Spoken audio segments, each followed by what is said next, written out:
ঘড়ির কাঁটায় যখন ৯টা ১০ তখন আমার মনে হলো যে এবারে আমি লাভ অ্যানিভার্সারিতে ওকে একটা কিছু গিফট করব। কিন্তু তখন বেজে গেছে ৯টা ১০ আর ও বাড়ি আসে ৯:৩০। তখন আমি কি করব বুঝতে পারছিলাম না। দেখো আমি একটা ডায়েরির পাতাও পাইনি, এরম ভাবে ছিঁড়েছি, সেটাতে কিছু লিখবো আর লিখে ওর জন্য একটা গিফট রাখবো।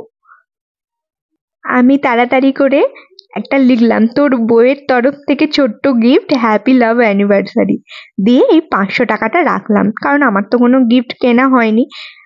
আমি ঠিক ওর যেখানে শোয় ওর মাথার বালিশের কাছেই টাকাটা রেখে দিয়েছিলাম, কারণ ও যখন ঢুকবে ঘরে এসে এখানেই ওর টেবিলের কাছে সব জিনিসপত্র রাখবে। আর দেখো চলে এসে গিফট পেয়ে আবার পড়ছে যে আমি কি লিখেছি।